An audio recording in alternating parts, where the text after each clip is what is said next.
सोहे मेरी नन्ही मुन्नी प्यारी और क्यूट क्यूट सी व्यूअर्स, कैसी हो यार आप सब। आई होप सब ठीक होंगी, बढ़िया ही होंगी। सो गाइस, मैं तो लव स्टोरी के पिछले पार्ट में हम लोगों ने देखा ही था कि यह पे तो मानो फाइनली ये दोनों ही एक दूसरे को खुशी खुशी अपने मनपसंद इंसान को अंगूठी पहना चुकी थी। और तो खस करके हमारे मेहा वो तो अपनी जान के लिए, अपनी होने वाली पार्टनर के लिए खुद के पैसा से अंगूठी खरीदी ले आई थी ना। वो भी ऐसा वैसा नहीं, वो तो सच में असली डायमंड की अंगूठी थी।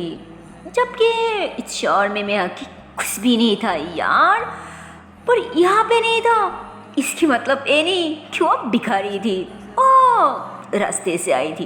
अरे यार, गांव में तो उसकी काफ़ी सारी जायदाद थी, खेत में फसल, गाय, बकरी वगैरह, मतलब उसके काफ़ी कुछ थी। पर शहर में कुछ नहीं था। पर हमारी दोनों उसे तो मानो ये सब कुछ भी नहीं पता था, और ये भी नहीं पता था कि गांव में उसकी क्या है क्या नहीं है, और इन सब चीज़ों से उसकी कोई मतलब भी नहीं था ना, क्योंकि वो तो सिर्फ मेहा से प्यार करती थी, ना कि उसके पैसा वगैरह से, जायदाद वगैरह से। पर उसके पापा को मेहा के बारे में सब कुछ पता था, मेहा की खानदान के बारे में, उसके पापा के बारे में, उसकी क्या है क्या नहीं है, आई मीन मेहा की एवरीथिंग, उसकी पूरी खानदान के बारे में। पर दोनों को कुछ नहीं, और इसीलिए वो जानना चाहती थी। उसे थोड़ा शॉक्ड भी होती और पूछना चाह रही थी कि इतनी महंगा अंगूठी और कैसे खरीदा, और इतनी पैसा उसके पास आई तो आई कहाँ से। तो वो मेहा से पूछने वाली होती, और उससे पहले ही दोनों के पापा, उन्होंने तो मेहा के हाथ पकड़ के उसे अपने फ्रेंड्स वालों के साथ, अपनी रिश्तेदार वालों के साथ पहचान कराने लग जाती। आई मीन यहाँ पे जो भी लोग आई थी ना, जो भी लोग इन दोनों को एक्सेप्ट कर चुकी थी, इन दोनों की शादी मान चुकी थी, उन लोगों के साथ। और तनु की पापा हंसते हुए ये भी बता दी थी कि आखिर मेरी बेटी जिसे पसंद किया है ना, जिसको अपनी लाइफ पार्टनर बनाया ना, वो वैसा वैसा लड़की नहीं है। वो तो सच में काफ़ी ब्रिलियंट स्टूडेंट है, पता है। और सिर्फ वही नहीं, सिर्फ पढ़ाई में नहीं, बिजनेस में, हर कामों में सबसे ऊपर है। और अच्छे से देख तो लो। अरे क्या बोलूं, मुझे तो लगता है इसके आगे ना कहीं लड़का भी एकदम से हिल जाएगी। क्या कहती हो तुम लोग। तो दोनों की पापा ऐसे ही हंसने लग जाती है ना अपनी फ्रेंड्स वगैरह के साथ, और अपनी बेटी की पसंद की, उसकी चॉइस की, और मेहा की भी ऐसे तारीफ करने लग जाती, जिसपे वो सब भी हंसती और मेहा को कांग्रेस करती। और इधर हमारे बुद्धू सी दोनों, उसके बारे में और क्या बोलूं यार, वो तो अपने फ्रेंड्स की बातों पे आ चुकी थी, और अनजाने में ही ओ शर्त लगा कर बैठी थी, और शर्ट के चक्कर में वो किसी को बिना बताए जैसे ही अंदर से बाहर जाने लगती है ना, ओह गॉड क्या बोलूं, मतलब मानो तभी रूपेश उसे कस के पकड़ ली थी कि अगर तुम्हें एंगेजमेंट करनी थी तो मुझे बता देती, मैं आ जाती ना तुरंत मेरी होने वाली बीवी को अंगूठी पहनाने के लिए। हाँ पागल, क्या उल्टा सीधा काम करती हो। कोई ना, चलो अब ये निकलो और मेरी अंगूठी पहन लो। ये देखो, मैं तुम्हारे लिए असली डायमंड की अंगूठी लेकर आया, जो उस भिखारी की कभी औकात भी नहीं होगी। लो पहन लो। तो वो रूपेश को थोड़ा सा पुश कर दी थी, और मेहा की डायमंड की अंगूठी दिखा दी थी कि ये तुम्हारी गलतफहमी है, क्या उसकी औकात नहीं है। हाँ ये देखो, और ये तो मुझे लगता है तुमसे भी ज़्यादा महंगा है, जो थोड़ी देर पहले उसने सबके सामने मेरी उंगलियों पे पहना चुकी है। इसलिए मैं कह रही हूँ तुम अपनी औकात में रहो। और हाँ, असली बात तो ये है कि तुम्हें यहाँ पे आने की इन्वाइट किसने की। हाँ, क्योंकि मुझे तो पक्का याद है कि मैंने तुम्हें बिल्कुल इनवाइट नहीं किया। और जब बात है कि मेरी पापा की, मेरी पापा भी शायद तुम्हें कभी नहीं इनवाइट करेगी। तो फिर क्या बात है, बिना वजह बिना इनवाइट की आ गई। वाओ, कितनी इज्जत, कितनी सम्मान है तुम लोगों की, है ना। देखो कुत्ते की तरह सूखते हुए यह तक आ गई, वो भी सिर्फ और सिर्फ हमारी एंगेजमेंट रुकाने के लिए, है ना। क्या बोलूं, पर एक बात याद रखना, तुम ऐसा कभी नहीं कर पाओगी। तुम तुम्हारी प्लान में कभी कामयाब नहीं हो पाओगी। और हम एक दूसरे को बहुत प्यार करती हूँ, वह भी जान से ज़्यादा। और अब तो हम दोनों की एंगेजमेंट भी हो चुकी है, इसलिए कह रही हूँ, अच्छे से समझा रही हूँ। प्लीज़ रूपेश, मुझसे भूल जाओ। मैं चाहकर भी कभी तुम्हारी नहीं बन पाऊंगी, कभी नहीं। मैं तुम्हारी हुई नहीं। मैं जान से ज़्यादा महक को चाहती हूँ, उससे प्यार करती हूँ। अल्लाह, प्लीज़ प्लीज़ रूपेश, मेरी बात को समझो, समझने की कोशिश तो करो प्लीज़। तो दोनों जब ऐसे बोल रही थी ना, ओह गॉड, रूपेश को तो बहुत हार्ड हो रहा था, जिस पे वो जोर से चिल्ला दी थी कि इनफ दोनों, इनफ, बहुत बोल दी, अब एकदम से चुप हो जाओ। और बोला ना, मेरे साथ चलो और पहले ए उतारो और मेरे देवा हुआ ये अंगूठी पहन लो, समझे तुम। अभी की अभी ए पहन लो, उतारो उसे। तो अब दोनों भी थोड़ा गुस्से से कहती, खबरदार अगर तुम मेरे साथ ऐसे बात भी क्या तो, और ये अंगूठी ये तो मैं कभी नहीं उतारूंगी। और बात है कि तुम्हारी अंगूठी पहनने की, तो एक बात ध्यान से सुन लो, तुम्हारी देवा ये अंगूठी तो मैं कभी नहीं पहनूंगी, कभी नहीं, समझी तुम। अब निकलो यहाँ से, गेट लॉस्ट। तो दोनों ऐसे बोल के गुस्से से वो बाहर की तरफ नहीं, अब अंदर की तरफ आ ही रही थी। और तभी रूपेश उसे पीछे से कस के पकड़ ली थी कि बोला ना कि तुम्हारे हाथ में सिर्फ मेरी नामों की अंगूठी रहेगा, ना कि मेरी अलावा किसी और की, समझी तुम। ही यार, अस्से से बताने से तुम्हें समझ नहीं आता क्या? हाँ, अब चलो मेरे साथ, समझे तुम। तो रूपेश ऐसे बोल के वो तो दोनों के साथ ज़बरदस्ती करने लग जाती और ज़बरदस्ती खींचते हुए उसे लिफ्ट की अंदर ले जाने लगती, जिस पे अब दोनों भी थोड़ा ज़ोर से चिल्ला दी थी कि छोड़ो छोड़ो मुझे, मैं छोड़ो छोड़ो रूपेश, क्या करियो। तो क्या बोलो, इधर तो मानो मैं को कुछ भी नहीं पता था ना। तो वो ऐसे ही अचानक पीछे मुड़ती, ओह गॉड, वो तो एकदम से शॉक्ड हो जाती, क्योंकि दोनों चिल्लाते रूपेश उसे एकदम से खींच के लिफ्ट के अंदर कर ली थी, जिस पे बेचारी दोनों और अब लिफ्ट के अंदर भी उसके साथ ज़बरदस्ती करने लग जाती, उसके हाथों से अपने हाथ को छुड़ाने की कोशिश करती। पर रूपेश वो भी तो काम नहीं थी ना जिद्दी में, ओ ज़बरदस्ती दोनों के हाथों से नेहा की पहना हुआ वो अंगूठी उतार के खुद की अंगूठी पहनाने की कोशिश करने लग जाती। यही कुछ गलत नहीं कर रही थी, पर क्या बोलूं, जो भी बात है करी थी तो ना ज़बरदस्ती। फाइल यहाँ जैसे सीन दिखती है ना, माय गॉड, वो भी तो एकदम पागल की तरह भाग पड़ती। मतलब रूपेश वो तो एक बार ऊपर की तरफ जा रही थी तो दूसरी बार नीचे की तरफ आ रही थी। मतलब वो कहाँ जाए, क्या करे क्या ना करे, उसकी सर में भी कुछ नहीं आ रहा था, उसकी दिमाग भी एकदम से काम नहीं कर रहा था, वो भी पागल हो रही थी ना दोनों के चक्कर में। तो वो गलती से सारी बटन वगैरह साथ में दबा दी थी, तो वो लिफ्ट कहीं पे नहीं रुकती, वो भी ऊपर नीचे होने लग जाती। और इधर मेहा, उसे भी तो कुछ समझ नहीं आ रहा था कि क्या करे।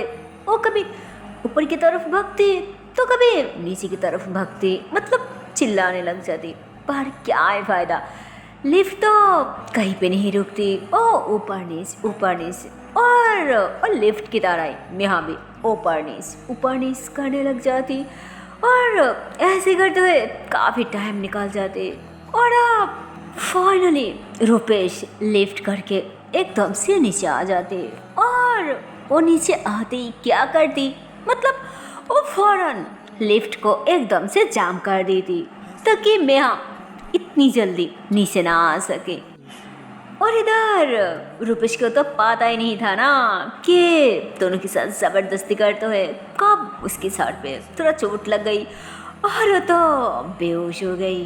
तो वो बहुत ज़्यादा डर जाती और उसके साथ कुछ नहीं करती, मतलब वो दोनों के साथ कुछ भी बुरा नहीं करती, कोई गलत हरकत, मतलब उसकी बॉडी पे हाथ वगैरह या उसे सोने की कोशिश, कोई बदतमीजी, मतलब वो तो बस ज़बरदस्ती कर रही थी कि ताकि उसके हाथों से नेहा की अंगूठी खोल के वो खुद की अंगूठी पहना सके। दैट्स इट, और कुछ नहीं। उसके बाद रूपेश बाहर आते ही दोनों को एक चेयर पे बैठा दी थी। उसके बाद वो उसके हाथों पे नेहा की जो अंगूठी थी ना वो उतार के उसी उंगलियों पे वो जो अंगूठी लाई थी ना दोनों को पहनाने के लिए वो पहनाने लग जाती, जो कि वो दोनों की उंगलियों पे जा ही नहीं रही थी, पर फिर भी वो ज़बरदस्ती पहनाने लग जाती। इधर सब की सब बहुत ज़्यादा परेशान हो रही थी। मैं वेट करने लग जाती और बार बार लिफ्ट के बटन को दबा रही थी, पर क्या बोलो वो तो हो ही नहीं रही थी ना, क्योंकि रूपेश तो वो जम कर रखा था। और इधर सारे गेस्ट वगैरह, मतलब सारी रिश्तेदार वगैरह, मेहमान वगैरह, और सब भी तो काफ़ी परेशान हो जाती कि यार ये सब क्या हो रहा है, कोई तो रुको उस लड़के को, पता नहीं उस लड़की के साथ कितनी बड़ी अनर्थ हो जाएगी। अरे कैसे इंसान हो तुम लोग, कोई तो बचा लो उस लड़की को, कोई तो रुको उन दोनों को। तो ऐसे ही काफ़ी लोग काफ़ी सारी बातें करने लग जाती। मैं गुस्से से अब पहले ऊपर की तरफ भागती, पर वहाँ पे भी कोई अता पता नहीं था, मतलब लिफ्ट ना ऊपर जा रही थी और नहीं नीचे। तो अब गुस्से में एकदम से नीचे की तरफ भागती, जिस पे अब वो सीढ़ियों से भागने लग जाती, क्योंकि ये अलावा और कोई रास्ता भी तो नहीं था ना। और साथ साथ अब मतलब उसके पीछे पीछे उसके दोस्त वगैरह, दोनों की पापा और सास को तो उन्होंने भी बहुत ज़्यादा परेशान हो जाती। और सिर्फ परेशान क्या यार, मानो उन्होंने एकदम से घबराने लग जाती कि मेरी बेटी की सब कुछ गलत ना हो जाए, ऐसा वैसा कुछ बुरा ना हो जाए। अगर मेरी बेटी को कुछ हुआ ना तो मैं उस रूपेश को कभी नहीं छोड़ूंगी, उसे कभी नहीं छोड़ूंगी, उसकी जान ले लूंगी। जबकि क्या बोलो उनकी भी पावर कहीं कम नहीं थी, पर वो इज्जत की भी तो बात है ना, इसलिए उन्होंने थोड़ा घबरा जाती। और इधर रूपेश वो तो किसी भी तरह खुद की अंगूठी पहना दी थी, नेहा की अंगूठी उतार के।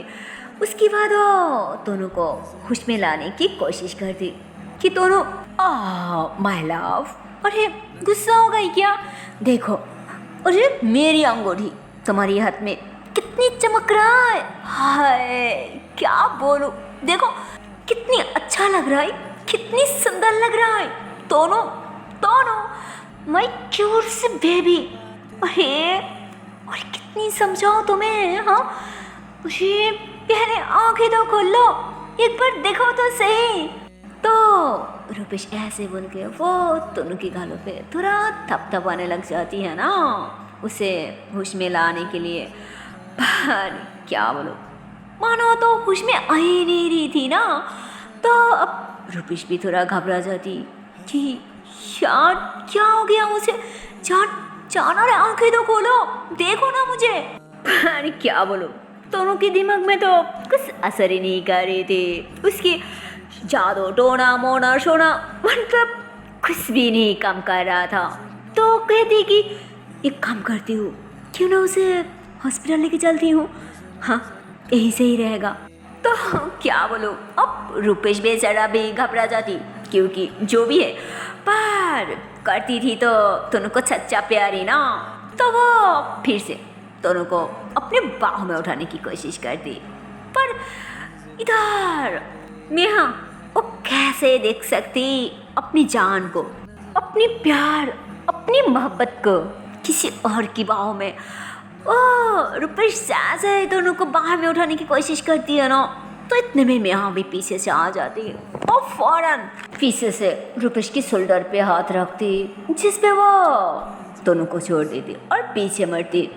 और जैसे वो पीछे मुड़ती है ना भाई साहब, मैं तो मानो गुस्से से उसे पांच मार दी थी।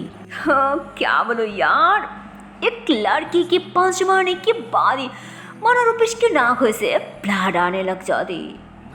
रुपेश फौरन अपनी नाकों पे हाथ रखती और जैसे ही वहाँ पे ब्लड देखती है ना भाई साहब, उसे भी तो बहुत ज़्यादा गुस्सा आ जाती और अब बस इन दोनों के बीच अच्छा खासा फाइट होने लग जाती। दोनों ही एक दूसरे को मार रही थी, दोनों ही अच्छे से फाइट कर रही थी। मतलब कोई किसी से काम नहीं था, ना रुपेश हारना चाहती थी मैं से और ना ही मैं हारना चाहती थी रुपेश से। मतलब दोनों ही एक दूसरे को काफ़ी हार्ड वाले पांच मारी थी, काफ़ी अच्छा खासा लड़ाई चल रही थी। और इधर दोनों की पापा, उन्होंने तो दोनों को होश में लाने की कोशिश कर रही थी पर वो होश में आ ही नहीं रही थी। और इतने में दूसरी साइड पे कोई थोड़ा सा पानी डाल देती है ना दोनों की फिश पे, तो वो थोड़ा थोड़ा होश में आने लगती। और क्या बोलो, चाच को तो वो अभी भी बहुत ज़्यादा घबरा हुआ था, तो वो धीरे धीरे आंखें मिलती क्योंकि उसे लगा था कि सामने अभी भी रुपेश ही होगी। पर जैसे आंखें मिलती है ना तो अपने पापा को देख के एकदम से अपनी पापा के सीने पे लिपट जाती और रोने लग जाती। तो अब उसकी पापा भी अपनी बेटी को अपनी सीने से लगा के उसे शांत करा रही थी, उसके बालों पे हाथ फेरने लग जाती कि बेटा रिलैक्स, कुछ नहीं हुआ, तो बिल्कुल ठीक है, सब कुछ ठीक है, किसी को कुछ नहीं हुआ, हाँ देख सब ठीक है।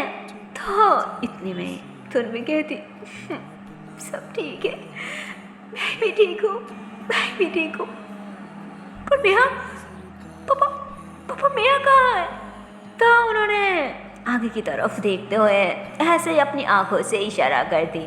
तो क्या बोलूं, दोनों जब आगे की तरफ देखती है ना तब तो मानो हमारी मेहा और रुपेश को अस्से से पीट रही थी। मतलब इन दोनों के बीच अच्छा खासा लड़ाई चल रही थी। और चाच को तो रुपेश को तो मानो पहले थोड़ा गलतफहमी हो चुकी थी कि अरे ये सिर्फ और सिर्फ एक लड़की है, तो उसकी इतनी हिम्मत कहाँ से आएगी कि मुझसे लड़े।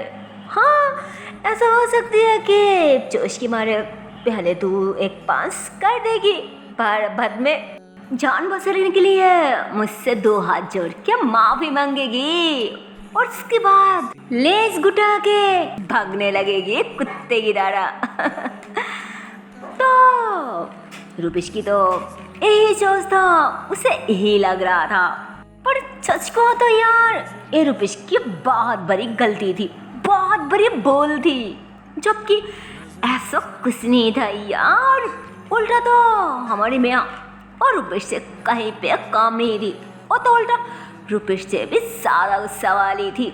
I mean, जितनी रुपेश मियाँ को मारी थी ना उतना ही मियाँ भी उसको उल्टा जवाब दे रही थी, जिस पे आप क्या बोलो यार। जहाँ पे रुपेश सोचा था कि अरे मैं तो उस पर भरी पड़ जाऊंगी, पर यहाँ पे तो मानो सब कुछ उल्टा पुल्टा ही हो रहा था ना, क्योंकि रुपेश की सारी सोच सब कुछ उस पे भरी पड़ी थी। क्या सोचा था और हो क्या रहा था, जिस पे अब ये दोनों की दोनों बहुत ही ज़्यादा जख्मी हो जाती।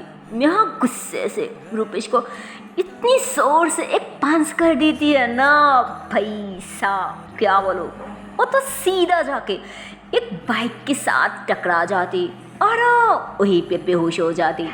और इधर मेहा को भी अच्छा खासा चोट लगी थी ना, जिसकी वजह से वो रुपेश की तरफ देखते हुए थोड़ा सा स्मेल करती है ना, ऐसा ही फेक स्मेल कि क्या सोचा था कि लड़की हो इसलिए तेरे से लड़ नहीं सकती, घटिया बदतमीज कहेगी, वही बड़ी मेरी जान को परेशान करने। आप देख कैसा लगता। हाँ तो वो ऐसे बले रही थी और इतने में वो भी वहीं पे गिर जाते तो सबकी सब उसे उठा के फौरन हॉस्पिटल की तरफ भागने लग जाती। यार क्या बोलो, मतलब क्या दिन थी और वो क्या रहा था यार, मतलब सब कुछ कितनी अच्छा हो रहा था, सब कुछ सही दिशा में जा रहा था। पर क्या बोलो, बीच में उस रूपेश ने सब कुछ बर्बाद कर दिया, सारे प्लान सारी सपना एकदम से ख़त्म कर दिया। यार क्या बोलो, जहाँ पे दोनों उस रात में बेड पे एक दूसरे के साथ कितनी रोमांटिक सा टाइम स्पेंड करेगी, दोनों एक दूसरे के बाह में होगी, प्यारी प्यारी बातें करेगी। ओह गॉड, उल्टा तो सब बेड के बजाय ये दोनों अब हॉस्पिटल के चक्कर काट रही थी। जब इन दोनों को सौगात मनाना था, वहाँ पे तो हमारे मियाँ वो तो हॉस्पिटल के बेड पे पड़ा हुआ था और हमारी दोनों वो तो बस डॉक्टर के पीछे भागदौड़ी में व्यस्त थी। और इधर दोनों के उसे फ्रेंड जिसका नाम था सपना, वो तो दोनों के साथ नहीं जाती यार, वो तो उन लोगों के पीछे से भाग जाती और फिर जैसे तैसे वो रूपेश को उठाती और फिर रूपेश को लेके कहीं चले जाती। और इधर सबकी सब हॉस्पिटल के बाहर वेट करने लग जाती। और फिर जैसे अंदर से डॉक्टर निकलती है ना, तो उन दोनों ना भाग के जाके उन्हें रिक्वेस्ट करने लग जाती कि प्लीज़ प्लीज़ डॉक्टर साहब, प्लीज़ मुझे सिर्फ एक बार मिलने दीजिए, प्लीज़ मैं उसे एक बार देखना चाहती हूँ, मैं उसे एक बार बात करना चाहती हूँ, प्लीज़ डॉक्टर साहब प्लीज़। तो उस डॉक्टर ने कह दे हाँ हाँ ठीक है पर, तो उस डॉक्टर ने ऐसे बोली रही थी, पर इतने में हमारे दोनों उसे काहे वेट करना था, और तो बस डॉक्टर के बात सुन के एकदम से भागने लग जाती और भाग के जाके एकदम से नेहा की सीने से लपट जाती, उसे कस के आकर ली कि नेहा तुम ठीक तो हो ना। हाँ, तो वो ऐसे ही बोल के एकदम से रोने लग जाती, मानो क्या बोलो, अब बहुत ही ज़्यादा रोने लग जाती। और तभी पीछे से और डॉक्टर आ जाती कि अरे बच्चा रो मत, अगर ऐसे रोते रहोगे ना तब उसे भी हार्ड होगा, उसे भी बुरा होगा, तब तो उसे भी तकलीफ होगी ना, इसलिए रो मत। हाँ, और वैसे भी उसे ज़्यादातर चोट सर पे लगी है, इसमें घबराने वाली कोई बात नहीं है। पर तो इतने में दोनों कहती पर क्या डॉक्टर, तो उस डॉक्टर ने कहती देखो शायद इसकी नसीब अच्छी है इसलिए वह बच गई, अगर ये चोट थोड़ा भी और ऊपर होती ना तब तो उसे बचाना बहुत मुश्किल हो जाती। और सिर्फ मुश्किल नहीं बेटा, शायद हम इसे बचाने में नाकामयाबी रह जाती।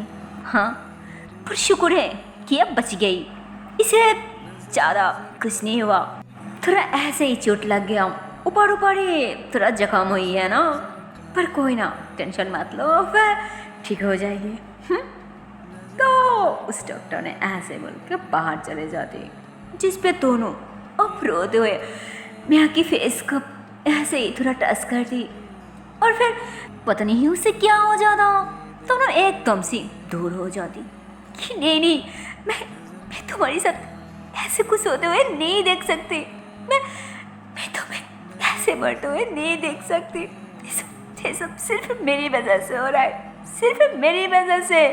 अगर तुम मेरे साथ नहीं रहती, तुम मेरे साथ नहीं होती ना, तब तुम्हारे साथ ये सब कुछ नहीं होती, कुछ भी नहीं। और इसीलिए कह रही हूँ, अगर तुम अभी भी मेरे साथ नहीं दोगे, मेरे साथ नहीं रहोगे ना, तब तुम्हें कुछ नहीं होगे, तुम जिंदा रह पाओगे। और अगर अभी भी तुम्हारी लाइफ से मैं या मेरी लाइफ से तुम नहीं गई ना, तब तो तुम्हें जरूर मार डालेगी, वो तुम्हें नहीं छोड़ेगी, तुम्हें कभी नहीं छोड़ेगी। मैं तुम्हें इस तरह से मरते हुए नहीं देख सकती, नहीं देख सकती। तुम अभी से दूर रहो मुझसे, प्लीज दूर रहो, पर जिंदा तो रहोगी ना, वही मेरे लिए काफ़ी है, वही मेरे लिए काफ़ी है। मैं उसी से खुश हूँ, मैं वही सहन कर लूँगी, पर फिर भी मैं तुम्हें मरते हुए नहीं देख सकती, मैं तुम्हें मरते हुए नहीं देख सकती। मैं उसी से ही खुश रहूंगी, उसी से ही खुश रहूंगी। तुम दूर रहो मुझसे, तुम दूर रहो मुझसे। कोई ना, मुझे कुछ नहीं होगा, मैं सहन कर लूंगी। मुझे कोई दर्द नहीं होगी, कोई दर्द नहीं होगी। तो तुम तो ऐसे बोल रही थी, पर उसकी आंसू तो मानो रुकने के नाम ही नहीं ले रही थी। वो पागल एक तरह रो रही थी। यार क्या बोलो, और रोना तो आएगी ना, दर्द तो होगी ना। ऐसे भी जिसके साथ शादी हो रही है, इंगेजमेंट हो चुकी है, और तो और इतनी ज़्यादा प्यार करती है, उसे सुर के इतनी दूर कौन ही रह सकती है? कोई नहीं रह सकता यार। तो उसे भी बहुत दर्द हो रहा था, बहुत ज़्यादा हार्ड हो रहा था। वो अपने आंसू को रोक नहीं पा रही थी। उसके आंसू तो ऐसे ही बारिश की तरह टिप टिप करके गिरने लग जाती। और इधर मैं, हाँ, वो तो उसकी बातों को सुन के, उसकी रोना देख के वो ऐसे ही उठने की कोशिश करने लग जाती, उसे पकड़ने की कोशिश करती कि क्या क्या कह रही हो? हाँ, पागल हो गई हो क्या? तुम क्या कह रही हो? बोल क्या रही हो? हाँ, देखो, मैं नहीं सी सकती तुम्हें अलावा। तुम बोल भी क्या रही हो? हाँ देखो, सोच समझ के बोला करो, समझी ना? तो इतने में मैं बेड से गिरने वाली होती, पर दोनों मतलब भाग के जाके मैं आपको पकड़ लेती, क्योंकि अगर वो गिर जाती ना, तब तो शायद उससे बहुत चोट लग जाती। तो उससे पकड़ के कहती, हाँ मैं सही कह रही हूँ, क्योंकि मुझसे तुमसे ज़्यादा इम्पोर्टेंट कोई नहीं है, कुछ भी नहीं। इसलिए मैं तुम्हें इस तरह से मरते हुए नहीं देख सकती, कभी नहीं। मैं तुम्हें इस तरह से बेड पे तड़पाते हुए नहीं देख सकती, और नहीं मैं ये सहन कर सकती हूँ। प्लीज प्लीज मेरी बात मानो, तुम मुझे भूल जाओ, और सिर्फ वही नहीं, तुम थोड़ा ठीक हो जाओ, उसके बाद हमेशा हमेशा के लिए तुम यहाँ से चले जाओगी, यहाँ पे कभी नहीं आओगी, कभी नहीं। मैं तुम्हें इस तरह से बर्बाद होते हुए नहीं देख सकती, नहीं देख सकती। तो इतने में मैं कहती, नहीं ऐसा तो कभी नहीं होगी, क्योंकि मैं ऐसा कभी होने में नहीं दूंगी। मैं तुम्हें सर के कभी कहीं नहीं जाऊंगी, कभी नहीं। और अगर तुम्हारे लिए, अपने प्यार के लिए मुझे मरण भी आ जाए ना, वो भी मुझे मंजूर है। फिर भी मैं तुम्हें छोड़ के इस तरह से भाग नहीं सकती, वो भी एक कायरों की तरह, कभी नहीं, समझी तुम? तो ऐसे बोल के तो अब मनो नेहा भी रोने लग जाती, और दोनों वो तो नेहा की बात सुन के और फौरन उसके फेस को अपने दोनों हाथों से थाम लेती, उसके फोरहेड पे किस करती कि प्लीज प्लीज जान, मेरी बात को समझो, अभी भी वक्त है। और हाँ, और एक बात है, याद रखना, अगर हम इस जन्म में नहीं मिले ना, तो भी कोई ना, हमें कोई पछतावा नहीं है, और नहीं कोई दुख नहीं है, क्योंकि हम इस जन्म में नहीं मिले तो क्या हुआ, दूसरी जन्म में हम जरूर मिलेंगे, और उस जन्म में हम दोनों फिर से हमेशा की तरह एक हो जाएंगे। तब हमें कोई नहीं अलग कर सकता, चाहकर भी, समझी ना? तो यार क्या बोलो, इधर दोनों क्या कह रहा था, वो तो उसके समझ में कुछ नहीं आ रहा था, मानो जैसे एकदम से पगला गए थी। वो क्या कह रही थी उसे खुद नहीं मालूम था, खुद नहीं पता था। और इधर उसके बात सुन के तो मानो आप नेहा को भी बहुत ज़्यादा गुस्सा आने लगती, और गुस्से से दोनों को शोल्डर से पकड़ती कि नहीं नहीं, मैं ऐसा कभी नहीं होने दूंगी, मैं तुम्हें कभी नहीं भूल सकती यार, मैं तुम्हें कैसे बोलूँ? मैं तुम्हें कभी नहीं भूल सकती, तो कभी नहीं भूल सकते। तुम मेरी जान हो, मेरी प्यार हो, मेरी जिंदगी हो, और तुम ही बोलो, कोई अपनी जान को छोड़ के कभी बच सकती है क्या? नहीं ना। तुम अब मेरी जान बन चुकी हो, तो मैं तुम्हें अलावा कैसे ही जी सकती? मैं नहीं जी पाऊंगी, मैं नहीं जी पाऊंगी। और तो और तुम सिर्फ और सिर्फ मेरी हो, सिर्फ मेरी। और मैं भी सिर्फ तुम्हारी हूँ, सिर्फ तुम्हारी। और तुम्हें मुझसे कभी कोई नहीं सुन सकता, कभी कोई नहीं सुन सकती। मैं ऐसा कभी नहीं होने दूंगी, कभी नहीं। तुम सिर्फ मेरी हो दोनों, सिर्फ मेरी हो। और सारी जिंदगी तुम सिर्फ मेरी रहोगी, सिर्फ मेरी। तो भाई साहब, मेरा तो ऐसे बोल के उन दोनों को बस अपनी बाहों में भर ली थी। इधर दोनों वो तो मेहा की बाहों में रो रही थी, और मेहा वो तो दोनों के सार पे ऐसे अपनी फेस रखते हुए, मतलब क्या बोलूं, ये दोनों ही बस पागलों की तरह एक दूसरे की तरफ देखते हुए रो रही थी। यार क्या बोलूं, मतलब इन दोनों के दिल पे कितनी ज़्यादा दर्द भरा था, इन दोनों की आंखों पे कितनी ज़्यादा आंसू आ रहा था यार। पर इन दोनों की दर्द कोई नहीं समझ पा रहा था, कोई नहीं यार। और सच को तो शायद सच्चा प्यार में ऐसे थोड़ा दर्द, थोड़ा जख्म, थोड़ा पेन में तो होते रहती है ना। और अगर ये झूठी प्यार होती तब शायद इन दोनों में से किसी को इतनी दर्द, इतना पेन कभी नहीं होता। सच्चा प्यार था ना, इसलिए इन दोनों को थोड़ा ज़्यादा दर्द हो रहा था। कोई एक दूसरे से नहीं दूर जाना चाह रही थी, और नहीं कोई एक दूसरे को सोना चाह रही थी। ये दोनों ही एक दूसरे को हक करके बहुत ज़्यादा रो रही थी यार, बहुत ज़्यादा। और इन दोनों की रोना, और तो मानो दरजा पे खड़ी होके उसकी पापा अपनी आंखों से सब कुछ देख रही थी, और खुद के कानों से सब कुछ सुन भी रही थी। और सच को तो इन दोनों की बात सुन के, इन दोनों की प्यार देख के तो मानो अब उसकी पापा की आंखों में भी आंसू आ जाते। उन्हें बहुत ही बुरा लग रहा था, उन्हें भी बहुत ज़्यादा पेन हो रहा था ना, अपनी बेटी की फेस पे इस तरह की आंसू देखते हुए, इतनी ज़्यादा रोना देखते हुए। तो उन्हें बहुत ज़्यादा गुस्सा आ जाती, और गुस्से से उन्होंने वहाँ से कहीं निकाल जाती। सो हे गाइस, इसके आगे की पार्ट देखते हो नेक्स्ट वीडियो पे, और देखते हो इसके आने वाले पार्ट में क्या होगा। तब तक के लिए टाटा बाय बाय। पर जाने से पहले एक छोटी सी रिक्वेस्ट है यार, अगर वीडियो को अभी तक लाइक नहीं किया, शेयर नहीं किया, तो किस बात की देरी है यार, जल्दी से लाइक कर दो, शेयर कर दो, और चैनल को कर दो subscribe. Okay tata and bye bye. So take care guys, bye bye.